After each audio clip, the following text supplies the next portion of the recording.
Before we do any sort of commentary to this, let me give you a physique update. The hit Brainiac.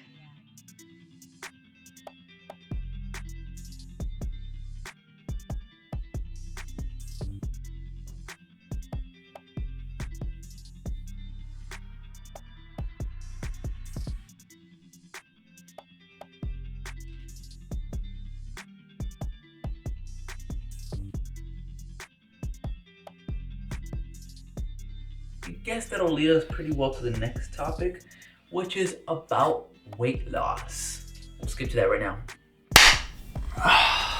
Funky transition, right? That was pretty good. I'm gonna just throw this detail out here, but you guys don't need to know that I'm recording in a restroom right now, just because the lighting is the best in like the whole house right here. So today I'm gonna be covering habits that are both good and bad for weight loss. This was more requested over the video of body positivity, which I will still be releasing because it's a topic that I kind of want to cover. I just feel like it needs to be talked about a little more in the fitness world, and I'll explain why later when it comes to that video. But for the video, I'll be covering 5 bad topics and 5 good topics. The bad ones being bad because they limit your capacity for weight loss, and then 5 good ones because obviously those are gonna bring you more towards that goal of losing weight. We're first gonna start off with the 5 bad habits. Now, of course, these are things that don't apply to everyone, but I'm really just talking about things that I felt have troubled me the most or have affected my friends and my family and make them struggle the most. For the first one, I think it's basically just getting too close to like snacks that are available to you or that you could purchase.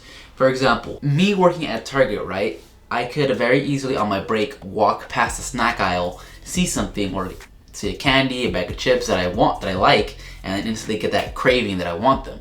Thus, me grabbing them like those white cheddar jalapeno Cheeto Puffs that's like $3.99 with like 1,200 calorie bag, buying it, eating it when I get back home, then there you go, 1,200 calories of lackluster nutrition. So instead of doing that, you can just simply just avoid the snack aisle, avoid the candy aisle, avoid looking at those candies at the checkout lanes, avoid walking too long to gasoline stations. Just avoid going to these places, you know? Avoid driving by Domino's if you know it's like on the way home, take another street, things like that.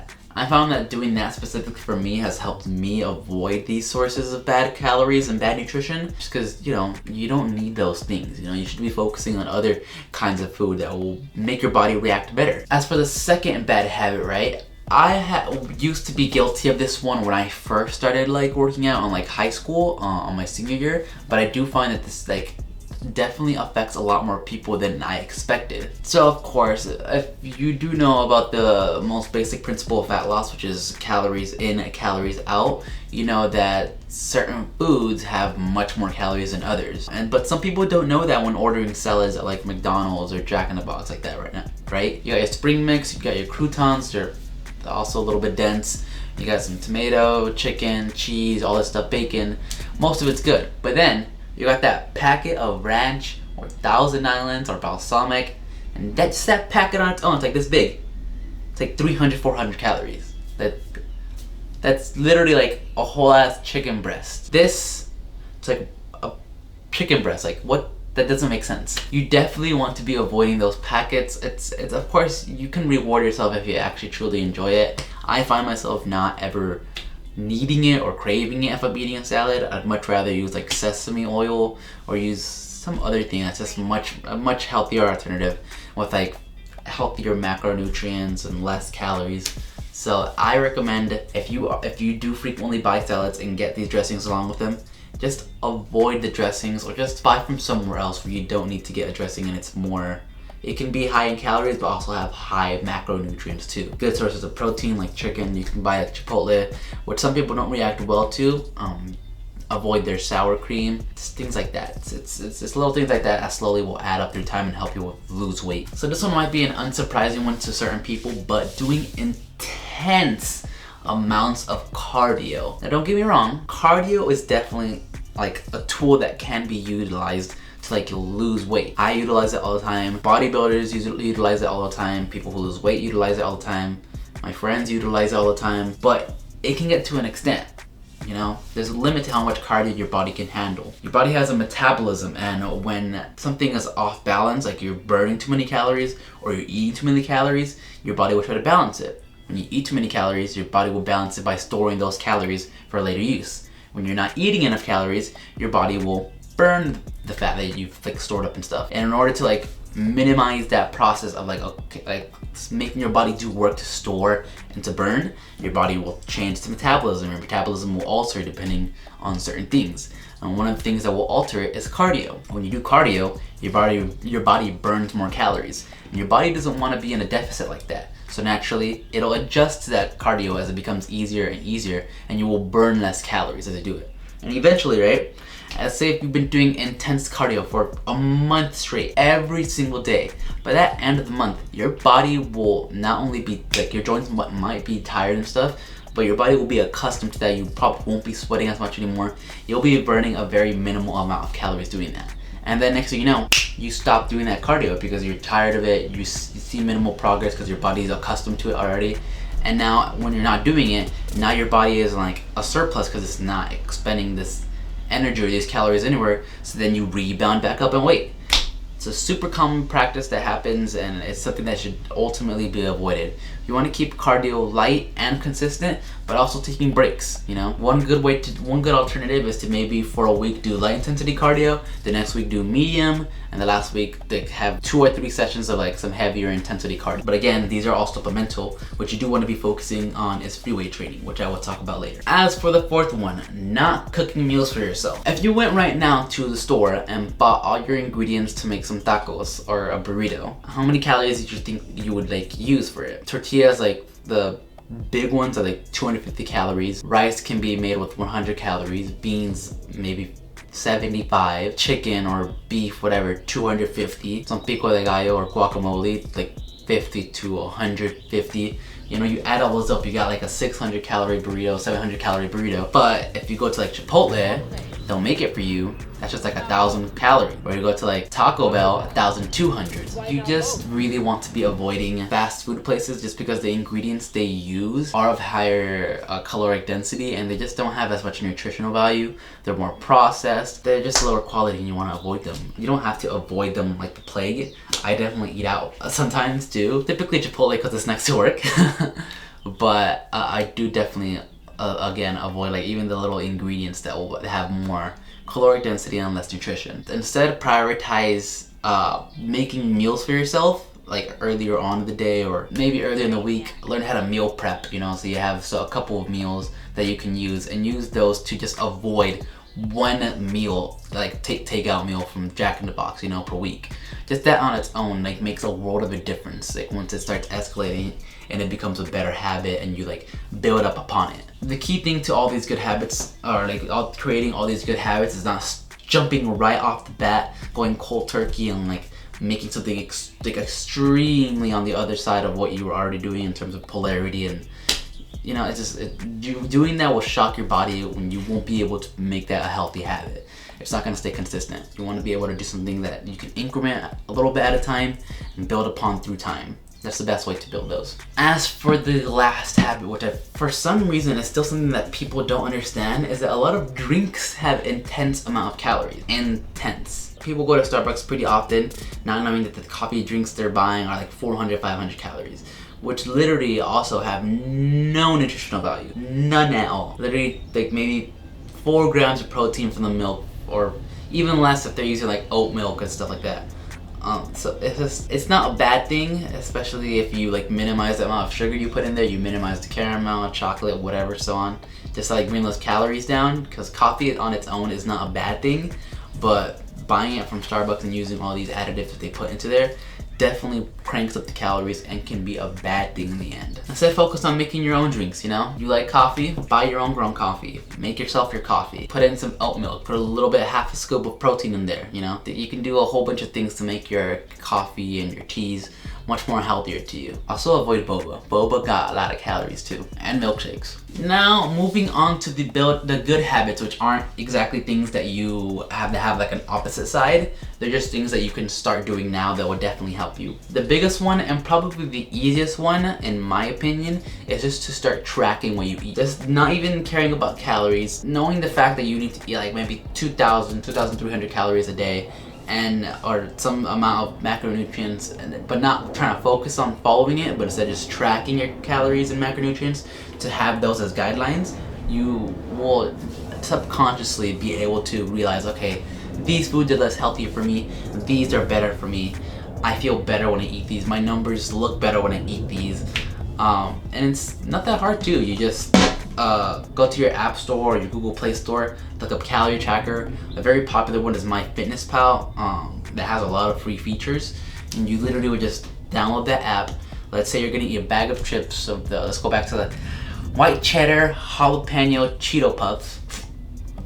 You buy that, and then you go into your MyFitnessPal, you go into add calories, or add, you go to food, you go to breakfast, snacks, and you press a little barcode on the top right, which most of these apps have, and you just scan for your barcode wherever it is, and then all the macronutrients, calories will appear, and you just do that throughout the day for like as often as you can throughout the week, and you'll find yourself just being more subconscious of what you're consuming and putting into your body as fuel. On the next one, right, if you actually want to start like focusing on the actual changes to your food, I think the best step is first, like whenever you're cooking for yourself, or if you want to cook for yourself, focus on just getting some sort of whole protein source, whether that be beef, chicken, shrimp, salmon, turkey, sardines, anything.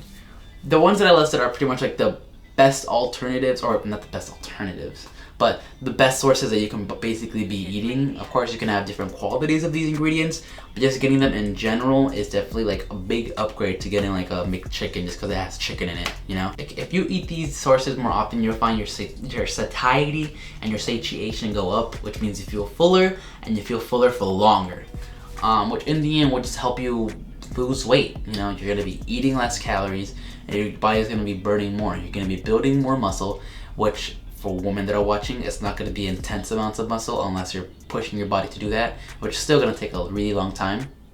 You can look at me, I've been lifting weights for 4 years, I still don't look insane. I look like a natural, not Hulk looking person.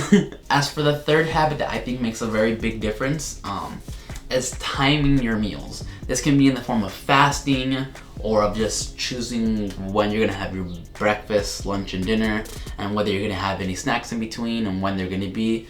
I just think having some sort of system or organization to when you can eat or when you should eat will really like minimize that like little snacking habits that come along here and there, you know? Like if I have a bag of chips in my drawer in the kitchen, and I walk by there every couple of minutes to go get water, and then I take a few chips every time I walk by. Next thing you know, the 1,200 calories have been consumed by the end of the day just off of that. And honestly, that has happened to me. Buying Oreos, I bring 2 cookies with me every time I go to the kitchen, you know, because it stacks up really quickly. So instead of focusing on, okay, my snack time is here, I'll grab like, I don't know, 6 or 7 Oreos because that sounds good. Eat that instead of eating the whole box that I could naturally do.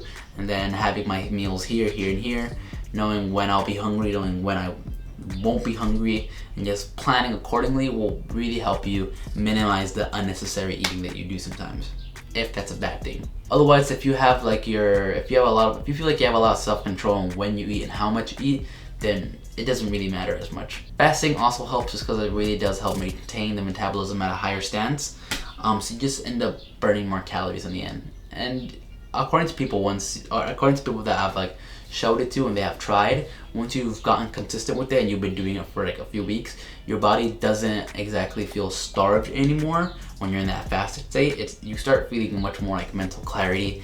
It's overall health benefits that come with fasting and such, which aren't exactly related to fat loss, but are definitely a plus. Now let's go back to the previous bad habit that I mentioned earlier, but it's a fourth good habit, and it's supplementing free weight training with cardio. Everyone thinks that they're two separate worlds, at least, I mean, by everyone, people who aren't truly knowledgeable when it comes to fitness and weight loss. Everyone thinks they're kind of two ends of the spectrum and you should focus on one or the other, and doing one hurts the other. And technically it can be that case if you're doing it excessively, but free weight training is what you should be focusing on if you want to be losing weight. A lot of females, especially in the case of females, especially when they tell me they want to get toned and stuff, they don't want to get too big, and they instantly will go onto the treadmill and stuff, and it's like, I don't need to teach you how to run on a treadmill. You need to learn how to be able to do some sort of compound movements. You need to be able how to lift up some weights. You need to know when to do it. You need to know how to feed your body these protein sources so that you lose that fat and get those muscular tones that end up not making you look like Hulk, but making you look thick. And it goes the same way for men, you know? If you want to get thick and toned, you want to look good, you got to do free weight training. And if you feel like you're putting on too much fat, or your fat isn't coming off, but your proportions are getting bigger still, you go supplement it with some cardio. The cardio will help burn away a little bit of the calories, so you have maybe a little bit of a deficit, but the free weight training and the high protein sources will help you preserve your muscle mass, or even grow it so that your proportions become better and your body fat percentage decreases, which is ultimately what you want if you want fat loss. Now, as for the last good habit, it's understanding, the best habit is understanding that, okay, not the best habit, but the last habit is understanding that supplements on its own will not do much. There's no supplement out there in the world, or technically no supplement out there in the world, that will provide any decent or substantial amount of fat loss. The only exception being the world of steroids. And unless you really want to dive into that world, you're not going to be taking any supplements that are going to help you with fat loss. Here's a little graph showing you what the fundamentals are for fat loss and like on the body and stuff. Obviously you can see supplementation is at the top, because it really makes that little of an impact. Unless you have everything else under it like really like honed down, and you focused on doing that, and you feel like you've perfected them to an extent, and you feel like you want some sort of extra benefit, then yeah, supplements will obviously give you that little tiny edge over someone who doesn't if they're doing the exact same thing as you. But those aren't the solution. The solution is really just taking advantage of the mechanical properties and abilities that your body has. Understanding the things that it does when you eat certain foods, understanding the way it reacts when you move a certain way, when, you know, all these things added together on a consistent basis are what's going to lead ultimately to losing some pounds. Whether it be just walking a few minutes a day, or whether it be going to the gym for 2 hours, you know, ultimately something is better than nothing. And something is definitely better than buying $500 of supplements that you found from My Protein or from V-Shred or Athlean-X. All these, I don't know, you just don't want to focus too much on supplements because they're not going to get the job done. I've seen so much of like my family, for example, buying things and supplements from companies or these programs, and they're like, oh, you do this, you'll lose a lot of weight. And it's like, okay, technically if you do that along with these other exercise routines, yeah, you will lose weight, but it's the exercise routine is doing all the work, not the supplements and such. Yeah, I think that pretty much covers most of the good and the bad of this whole entire fat loss thing. If you guys enjoyed this very stereotypical video of fat loss and enjoyed the little scenes of me doing these little things, little acting bits, make sure you give it a thumbs up. That was an Alpha M style thumbs up too. Feels good. That actually feels so good. See you guys in the next video.